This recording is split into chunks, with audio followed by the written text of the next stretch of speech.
अस्सलाम वालेकुम।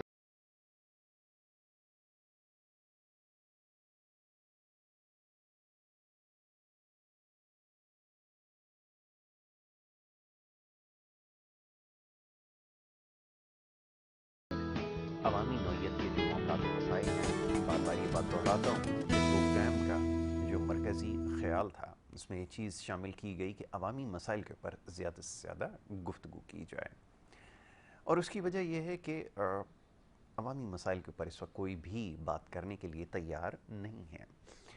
हम ये देख रहे हैं या मुशाहिदे में ये चीज़ आई है कि हर शख्स इस वक्त सियासी सूरत हाल की वजह से फ़िक्रमंद है, और यकीनन होना भी चाहिए। लेकिन एक बात बार बार होती रही है, अपने प्रोग्राम्स के ज़रिए ये आवाज़ उठाते रहे हैं कि जो सतही मसाइल हैं उनको हल करने के लिए क्या हिकमत अमली मुरतब की गई। यकीनन वफाक में मौजूद जो हुकूमत होती है,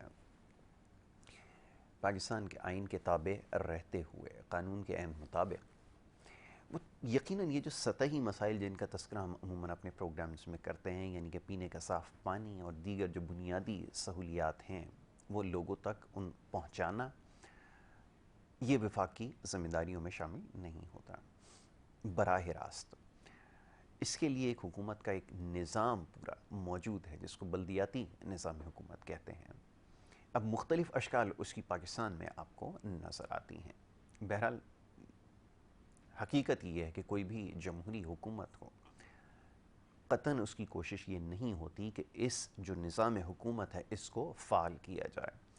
इस सारी बात यह इतनी लंबी तमहीद बांधने का मकसद ये है कि बहुत सारे सवालात लोगों के मौसूल हो रहे हैं और लोग चाहते हैं कि इस हवाले से बात की जाए कि आखिर कब ये मसाइल हल किए जाएंगे। वफाक में जो हुकूमत अभी रह कर गई है, किसी फोरम के ऊपर इस हवाले से बात ना कर सकी और इस मसले को एड्रेस करने के लिए कोई खातिर खा इक़दाम किए गए। 18वीं आइनी तरमीम के हवाले हमेशा दिए जाते रहे। यकीनन सुकम तो उसको नहीं कहा जा सकता, ये एक रुकावट ज़रूर कहीं ना कहीं वफाकी हुकूमत के लिए बनी रही। लेकिन सवाल ये पैदा होता है कि इस मामले को जिसके ऊपर वो सारी जिम्मेदारी डाल रहे हैं, जब उनसे ये सवाल किया जाता है, पहले तो उनके पास कोई देने के लिए जवाब नहीं है। दो एक लोग उन्होंने रखे हुए थे जो हर बात का जवाब जो है या तो बदतमीज़ी या मुग़ल्लज़ात बक कर जो वो दिया करते थे। खुदा खुदा करके जो है वो उनसे जान छूटी है। लेकिन अब सवाल ये पैदा होता है कि आखिर उन सवालों के जवाब हैं किसके पास। ये कब निज़ाम जो है जिसका भी तस्करा हुआ है, बल्दियाती निज़ाम हुकूमत, इसको बहाल किया जाएगा, संजीदगी का मुज़ाहरा किया जाएगा।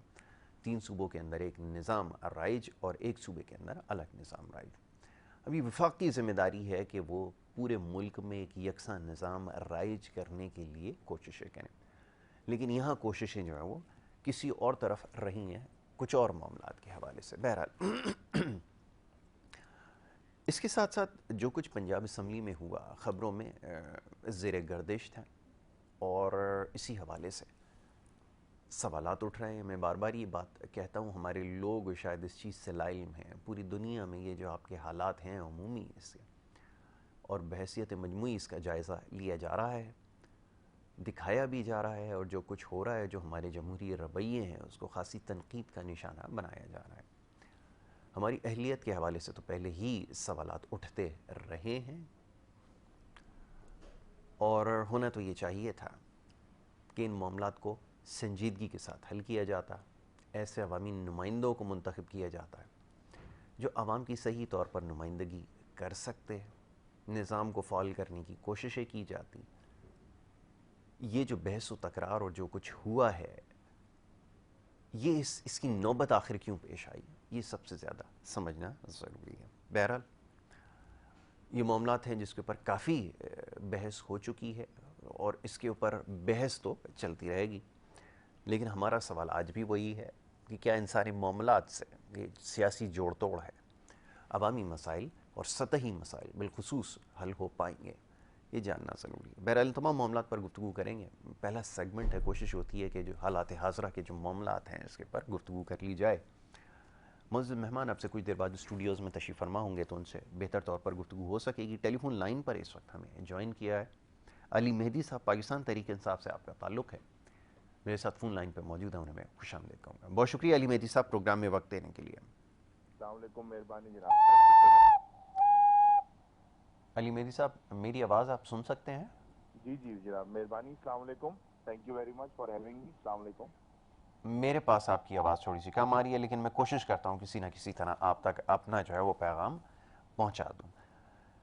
अली मेहदी साहब, फरमाइएगा कि ये जो सूरत हाल है, सियासी सूरत हाल बिलखुसूस जो सूबा पंजाब है वहाँ पर, और जो कुछ हुआ है जिसको हम सब जिसके ऐनी शाहिद हैं, आपसे सवाल करना चाहूँगा बहैसियत आप एक ये जो सियासी जमात के कारकुन हैं, कैसे इस सारे मामले को देख रहे हैं और इसकी जिम्मेदारी किसके ऊपर आयद होती है? पहले तो मैं चाहूँगा ज़रा इसके हवाले से आप अपनी राय दीजिए। जी जी, बिस्मिल्लाहिर्रहमानिर्रहीम। बिल्कुल, आप जो नज़र आया है टेलीविज़न में, जो रिकॉर्ड हुआ है, हम सब ने देखा है, मगर हम ये भूल रहे हैं कि इसी तरीके से चंद रोज़ पहले हमारे इसी टेलीविज़न पे हमने देखा था कि किस तरीके से खरीदो फरोख्त का सिलसिला जारी हुआ, पैसे फेंके गए, एक बाहर की साजिश से इम्पोर्टेड हुकूमत हम पे लागू की गई,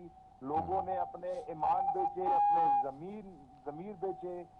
वो सारी चीजें भी इस कौम के सामने हैं। ये उसी का नतीजा है जो इस वक्त पंजाब असेंबली में एक बहुत खौफनाक वाकया और बड़ा ही कंडेमनेबल वाकया पेश आया, जिसको हम सब पुरजोर कंडेम करते हैं।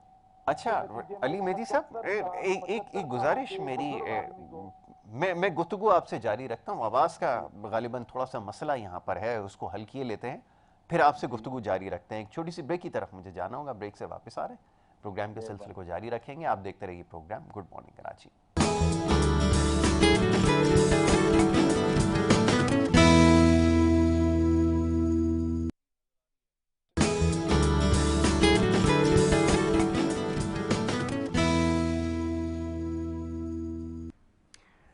प्रोग्राम में आपको एक दफ़ा फिर खुश आमदीद कहेंगे। ब्रेक पे जाने से पहले गुफ्तगू का सिलसिला जारी था। बात हो रही थी ये जो इस वक्त जारी सियासी सूरत हाल है, इस हवाले से अली मेहदी साहब पाकिस्तान तहरीक इंसाफ से जिनका ताल्लुक़ है, कुछ देर पहले लाइन पर हमारे साथ मौजूद थे, लेकिन अब राब्ता क्योंकि उनसे मुनक़ता हो चुका है, स्टूडियोज़ में मेहमान भी यहाँ पर तशरीफ़ ला चुके हैं, तो उनसे राब्ता करने की कोशिश करेंगे। और तब तक जो स्टूडियोज़ में मौजूद जो मोअज़्ज़ज़ मेहमान हैं, अनवर खुर्शीद साहब तज्ज़ियाकार हैं, हमारे प्रोग्राम्स में आप उन्हें देखते हैं, उनकी गुफ्तगू और तबसरे सुनते हैं। आज एक दफ़ा फिर हमने उन्हें मदू का रखा है, उन्हें खुश आमदीद कहूँगा और उन्हें शामिल गुफ्तगू करूँगा। अनवर भाई, बहुत शुक्रिया प्रोग्राम में वक्त देने के लिए। आपका भी बहुत बहुत शुक्रिया जी इनवाइट करने। ये जी फरमाइएगा, कुछ देर पहले तस्करा हो रहा था ये इम्पोर्टेड हुकूमत, क्या इसकी तशरीह से क्या समझा जाए? फिर आगे चल के मैं चाहूँगा ज़रा इसको और नुक्ते के ऊपर ज़रा बात हो जाए कि ये पंजाब असम्बली के अंदर जो वाक़या हुआ है, बहैसियत मजमूई ज़िम्मेदारी किसके ऊपर आयद होती है? और मैं अभी अपने भाई से कुछ देर पहले ये सवाल कर रहा था कि जो दुनिया में हमारी तस्वीर इस वक्त पेश की जा रही है, इसकी ज़िम्मेदारी किस पे आयद होगी? जो कुछ हो रहा है, मैं चाहूँगा ज़रा इसके ऊपर मुफस्सिल एक तबसरा पेश कीजिए। जी बिस्मिल्लाहिर्रहमानिर्रहीम। हमारा जो 1956 में आइन बना था और फिर उसमें कोई कवाहतें थी, जो भी था, फिर 1973 में हमारा एक आइन बना है जो उस वक़्त के वज़ीर-ए-आज़म ज़ुल्फ़िकार अली भुट्टो की कोशिशों से बना है। तमाम लोग उसमें ऑन बोर्ड थे, वो फ़ाइनल हो गया। बाद में उसकी अमेंडमेंट्स होती रही, डिलीट और इंक्लूड चीज़ें होती रही उसमें, बट वही वाला 1973 का जो आइन है हमारा एक मंशूर है, हम उसके ऊपर चल रहे हैं पूरा पाकिस्तान। और इस बात को आप देखें कि तकरीबन 45 साल हो गए या 55 साल हो गए, 1973 से है। तो अब इस आइन के मुताबिक अगर चलना हो तो हम सबसे पहले देखें जो हमारे मुल्क के अंदर जो मामलात हुए थे वो हुए थे आइन के बाद। पहला इलेक्शन हुआ था 1977 में और 1977 5 जुलाई को मार्शल लॉ लगी थी। उसके बाद एक मार्शल लॉ और पूरा ये दौर जो था ख़त्म हुआ 1988 को। उसके बाद दो हुकूमतें आईं पीपल्स पार्टी की और दो हुकूमतें आईं पाकिस्तान इसकी पीपल्स पार्टी की और मुस्लिम लीग नून की। दोनों की दो हुकूमतें आईं। वो किस तरह से टॉपल डाउन हुई आप देखें। आइन का उसमें वो डायरेक्ट इस्तेमाल नहीं हुआ था। उसके बाद फिर ये इनकी कोई इमरजेंसी आ गई 99 में जो इमरजेंसी आ गई, तो उसके बाद से ये सारे मामलात ख़त्म हुए 2008 में। 2008 में जब दोबारा इलेक्शन हुए और आइन के तहत चलना हुआ, तो तब भी वो जो दोनों गवर्नमेंट थी अपने जो उनके चीफ एग्जीक्यूटिव थे वो अपनी टेन्योर पूरा ना कर सके। तो उसके बाद ये तीसरी गवर्नमेंट आई जिसमें 5वां वज़ीर आज़म इलेक्ट हुआ, वो था इमरान खान साहब। अब जब ये मामला आज से चंद दिन पहले, ये जो 3 अप्रैल के बाद से जो मामला चल रहे थे, या 7 मार्च 8 मार्च के बाद को वोट ऑफ नो कॉन्फिडेंस के बाद से जो मामला चल रहे हैं, इसमें देखा जाए कि पूरे का पूरा इस वक्त सब कुछ पार्लियामेंटेरियंस के ऊपर छोड़ दिया गया। अब मैंने आपसे जो बात की 1973 से या 1977 से, सारे मामलात पार्लियामेंटेरियंस के ऊपर नहीं छोड़े गए कहीं भी।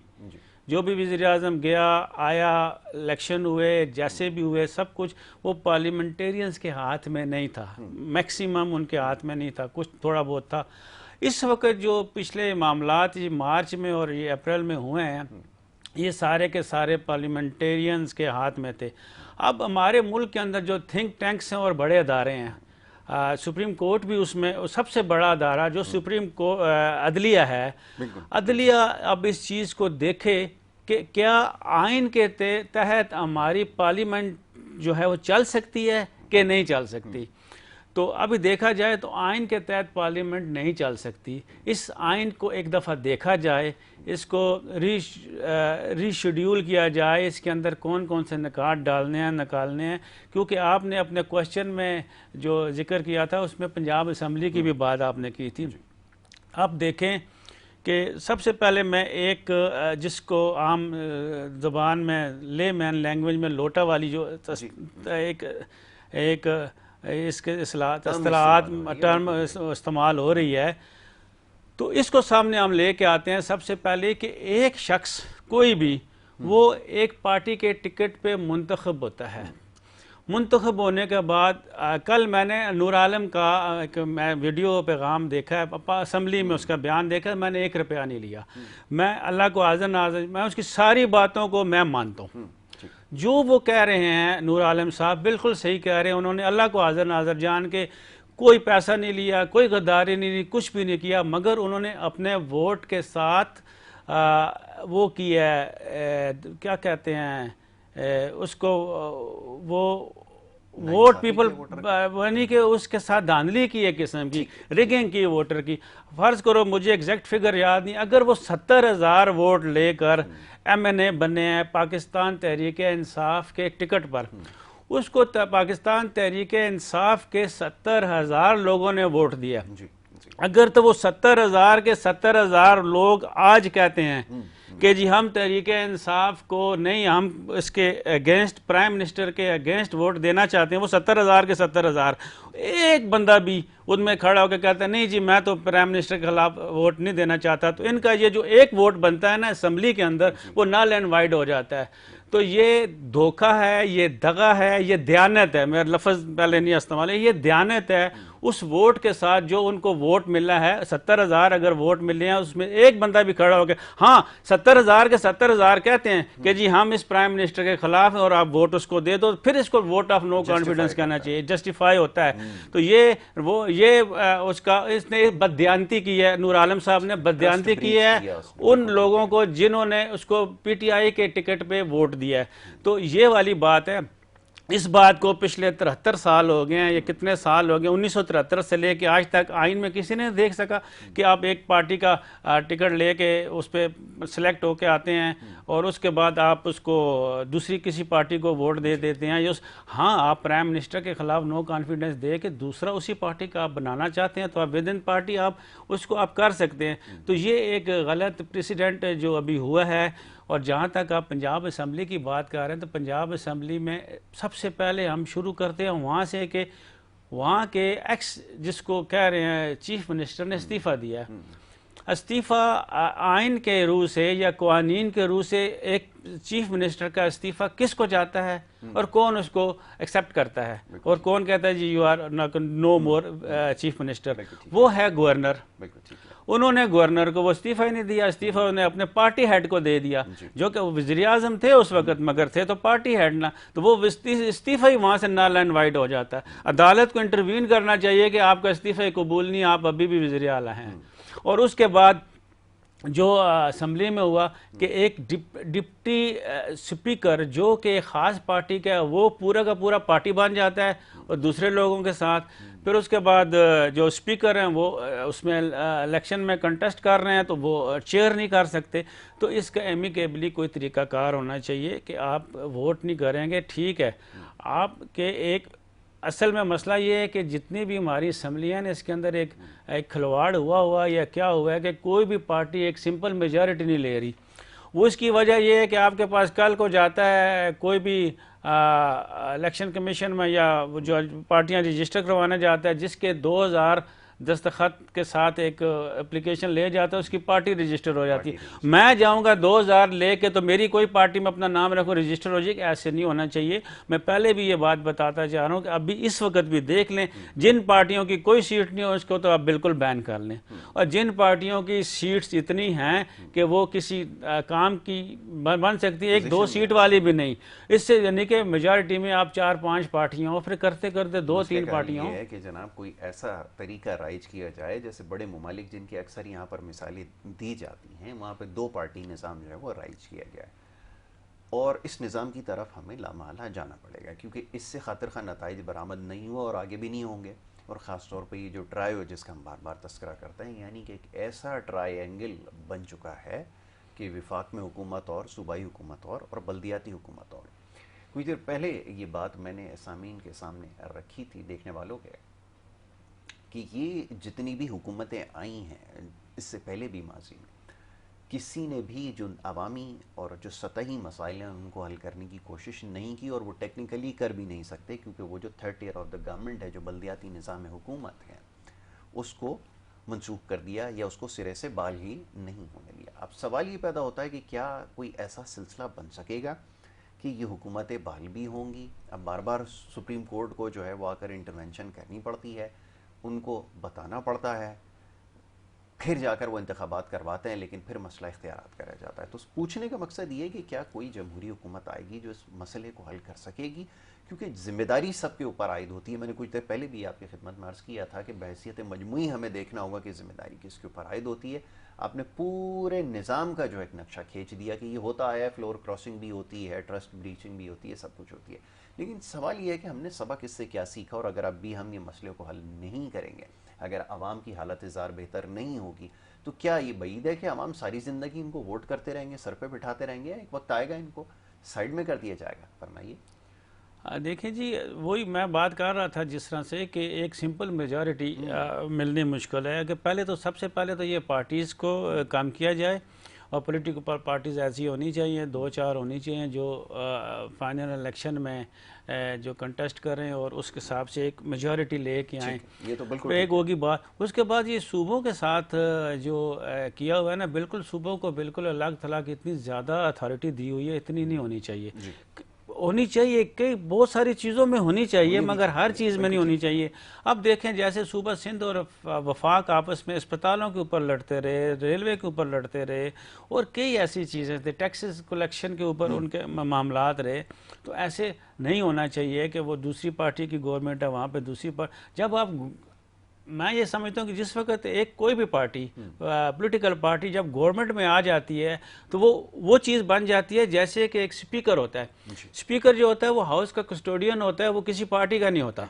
उसने ठीक है उसकी पार्टी थी जिसकी वजह से वो आ गया, अब वो अपोजिशन का भी उतना ही लीडर है जितना वो रूलिंग पार्टी का गवर्नमेंट का वो लीडर है। इसी तरह जो कस्टोडियन ऑफ हाउस वो है, तो ये जो गवर्नमेंट होती है कस्टोडियन ऑफ अवाम होती है, जो जितनी भी पूरी की पूरी नेशन है उसकी वो पार्टी है, वो अभी किसी की पार्टी नहीं रहेगी।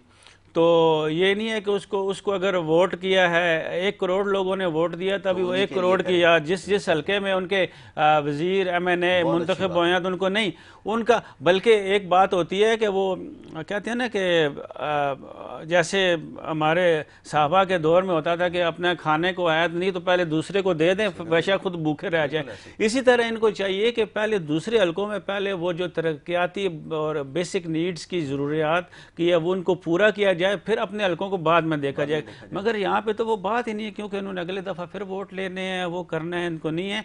तो इसकी एक तरतीब ऐसी होनी चाहिए कि बल्दियात जो है इसको आइन के तहत इतनी इंपॉर्टेंस देनी चाहिए। जैसे मैं एजुकेशन के सिलसिले में जब कोई बात करता है ना, मैं कहता हूँ जी MA करना आसान है, मैट्रिक करना, इंटर करना आसान है, और उसको पढ़ाना भी आसान है। 8वीं को या 7वीं को पढ़ाना उससे ज़्यादा मुश्किल है, 6ठी और 5वीं को पढ़ाना उससे ज़्यादा मुश्किल है, और सबसे ज़्यादा मुश्किल है कच्ची क्लास को पढ़ाना, EC क्लास को, मोंटेसरी को पढ़ाना सबसे मुश्किल है। सबसे ज़्यादा और लायक टीचर जो है ना वो मोंटेसरी के लिए ज़्यादा पढ़े लिखे होना चाहिए। तो इसी तरह ये आपका सबसे अच्छा निज़ाम होना चाहिए बल्दियाती निज़ाम। अभी जो बल्दियाती निज़ाम है मैं इसमें भी मज़ीद चाहता हूँ कि इजाफा हो कि ये एक यूनियन काउंसिल लेवल पे एक काउंसलर जो होता है वो सबसे नीचे लेवल होता है, नहीं, एक वार्ड होना चाहिए, गली गली गली जितना होना चाहिए। एक मोहल्ला है उसके अंदर अगर 50 गलियां तो हर गली का एक हेड होना चाहिए।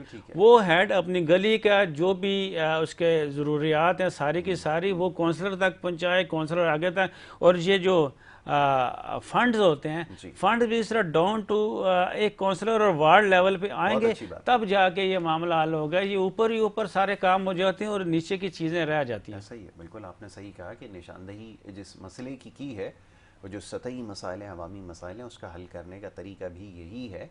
तो बड़ी माकूल तजवीज़ है कि काउंसलर के मातहत भी लोग होने चाहिए, हर गली से एक ज़िम्मेदार हो जो उसको रिपोर्ट करे और फिर वहाँ से मसाइल हल होंगे। निचली सतह से जब मसाइल हल होना शुरू होंगे तो ख़ुद ब खुद ऊपर जाके मसाइल हल होना शुरू हो जाएंगे। लेकिन अब मसला ये है कि जितनी भी सियासी जमातें मौजूद हैं ये सारा झगड़ा बवाम से तो कोई बात ढकी छुपी है नहीं, वो तो शायद अब इनसे भी ज़्यादा आगे निकल गए मामलात को समझने में। फंड्स का मसला है और आसान बता दें, सिर्फ पैसे का झगड़ा है कि पैसे और इख्तियारात हमारे पास रहें जिसको हम अपने तरीके से इस्तेमाल कर सकें और जिसके ज़रिए अगली दफ़ा वोट ख़रीदे जा सकें तो मुनासिब नहीं होगा। यानी कि अपनी जगह कंसोलिडेट की जाए, पक्की की जाए, ये है सारा चक्कर। अगर ये सारे लोग इसी तरह चलते रहे, रविश इसी तरह रही, ये जो खींचमतानी होती रहे, एक दूसरे को गाली गलोच करना, ठुडे एक दूसरे को लगाना असम्बली के अंदर, आगे कौन लेकर जाएगा? क्योंकि लीडर तो यहाँ कोई नज़र नहीं आ रहा। यहाँ तो सारे सियासतदान हैं, हर कोई अपनी उस्तादी दिखाने के चक्कर में है, दिखा भी रहे हैं किसको कितना काम आता है, जोड़ तोड़ में कौन कितना माहिर है, वो सारी चीज़ें नजर आई। वो लीडर कहाँ गया कि जो इन तमाम चीज़ों को एड्रेस करें? मसाइल की आपने निशानदेही किया, ऐसे लोग मौजूद नहीं हैं जो इन मामलात को ये समझते हैं और इसको इम्प्लीमेंट करने की या इस फैसले को एग्जीक्यूट करने की अहमियत रखते हो, अहलियत रखते हो। जी अल्हम्दुलिल्लाह हमारे मुल्क में बहुत ज़्यादा यानी कि टैलेंट है इस सिलसिले में जो लीडरशिप का। ऐसी है जैसे आप देखें कि बाज़ औक़ात ऐसे हो जाता है किसी मस्जिद के अंदर इमाम साहब किसी वजह से जुमात के वक्त नहीं पहुंच सकते, या कई ऐसी जगह पे जब सफ़र में किसी तरह जहाँ पे बाकायदा तौर पे एक इमाम मुकर्रर हुआ नहीं मौजूद होता तो किसी को कहा जाता है कि आ जाएं, तो हर कोई बचता है, कहता है कि नहीं आप जो सबसे ज़्यादा बुजुर्ग होता है फिर उसको ज़बरदस्ती खड़ा करता है, आप पढ़ा लें। ये नहीं कि उसको पढ़ानी नहीं आती, जो बंदा जमात के लिए खड़ा हुआ सबको नमाज इमामत करानी आती, मगर वो उसकी जो बोझ है ना कि इतना बड़ा बोझ मैं इतने मुक्तदियों का उठाऊंगा, वो बोझ उठाने से वो डरता है कि मुझसे कोई गलती ना हो जाए, मुझे वो अल्लाह पूछेगा कि तुमने ये हुआ है, तो इस वजह से वो डरता है उसकी इमामत करने के लिए। तो ये वही बात हो गई आपकी कि इसका यहाँ पे जो हमारे यहाँ ये उल्टा तरीका है, हर कोई कहता है कि मैं लीडर बनूं, मैं बनूं, मुझे सबसे अच्छी वाली मिनिस्ट्री मिले। आप देखें, आप कहेंगे जी मैं ऐसी मिनिस्ट्री क्यों ली जिसमें पैसे का मसला है, मैं फाइनेंस की तरफ जाते नहीं, मुझे कोई ऐसी मिनिस्ट्री दे दें कि जिसमें ये पैसा निवारण हो। अभी जो 1.5 लाख पिछले इतने दिनों से था, शायद अभी भी मुकम्मल हुआ है कि नहीं हुआ, तो अभी मैंने 1-2 तो सुने हैं, 4 वजारतें मिल गई हैं JUI को। और मफ्ता इस्माइल साहब जो है वो पता ही था उन्होंने बनना है फाइनेंस मिनिस्टर, तो वो है ही नहीं कहीं खाते में, मगर उनको फाइनेंस मिनिस्टर शौकत तरीन की तरह बना दिया है। तो अब डेडलॉक इसी बात पे था कि वो वाली मिनिस्ट्रियाँ जिसके अंदर ज़्यादा पैसा है वो हम आपको नहीं देते, वो कहते हैं हमें चाहिए, वो कहते हैं हमें अपने पास रखनी है। इस बात पे वो बातचीत चलते चलते चलते एक हफ्ते से गवर्नमेंट, एक हफ्ता हो गया गवर्नमेंट मौजूद नहीं है। आज बुध हो गया और ये इतवार की बात है, यानी कि 10 दिन हो गए, 10 दिन से गवर्नमेंट ही मौजूद अब नहीं तो है। हो अभी गया असाइन पोर्टफोलियो अब वो बस अभी हलफ लेना है, हलफ होना है इनका, उसके बाद ये हो जाने हैं। तो वो कहने का मतलब ये है कि ये लीडरशिप की बात है कि वो लोग सामने नहीं आते, वो सामने आना नहीं चाहते जिनके अंदर क्वालिटीज़ हैं इस किस्म की। तो वो कहते हैं कि हम क्योंकि सियासत और पॉलिटिक्स एक ऐसा धंधा है, इसे मैं धंधा कहूँगा क्योंकि कोई पार्लियामेंटेरियन इसे माइंड नहीं करेगा। ऐसी बात कोई करनी कि वो माइंड करें, नहीं माइंड करते वो इस बात पे, क्योंकि धंधा है, वो पैसा लगा के आते हैं और पैसा जो लगता है वो हम उसका तस्वर भी नहीं कर सकते। वो लाखों करोड़ों की बात नहीं होती, वो अरबों की बात होती है, आगे चलेगी ये बात। तो इतना पैसा तो कहाँ से कमाते हैं? कोई बंदा हक हलाल से इतने पैसे नहीं कमा सकता। तो वो उसको इतना पैसा चाहिए होता है, वो जिस तरह भी पैसे कमाता है वो हमारी आम आवाम को भी पता है। असल में मसला ये हो गया है, अभी प्रॉब्लम ये आ गई है कि अभी सोशल मीडिया बहुत ज़्यादा फैल गया है। और पहले जब 1977 में जो वाक़यात हुए थे हमारे, या उससे पहले 1970 में जो हमारे साथ बांग्लादेश के दौर में जो हमारे मामलात हुए थे, उस वक्त ख़बरें नहीं पहुंचती थी, ख़बरें बड़ी मुश्किल से पहुंचती थी। रात को चाचे सारे रेडियो लगा के बैठ जाते थे। आम जो यंग जनरेशन थी उनको इतना ख़बरों से लगाव भी नहीं था। और उसके बाद जैसे जैसे वक्त चलता गया, जब मोबाइल सेल फ़ोन का आ गया और सोशल मीडिया जब ऑन हो गया, आपको खबर अभी वो बात अभी उनके मुंह में होती है और यहाँ पे पहले पता चल जाती है कि ये हुआ है। और उसको तहकीक, बगैर तहकीक के आगे पहुँचाना भी एक रवाज बन गया कि मैं सबसे पहले, जैसे कुछ हमारे निजी चैनल हैं वो कहते हैं कि सबसे पहले हमने खबर दी, सबसे पहले आपने खबर दी कि क्या, यानी कि आपको मिल क्या गया। तो वो इस तरह से हमारा ये सोशल मीडिया इतना तेज़ हो गया अभी कि वो हमें चीज़ों का पता चलना शुरू हो गया, किस वक्त कहाँ क्या हो रहा है। तो हमें अभी एक लीडर की चाहिए। हम तो 4 साल पहले हमने कहा था कि एक लीडर आ गया है, मगर वो लीडर ने कोई उस तरह से प्रूव करके नहीं दिया हमें। एक लीडरशिप के हिसाब से वो भी पॉलिटिशियन बन गया। तो पॉलिटिशियन बनने की वजह से उसके साथ ये हुआ है।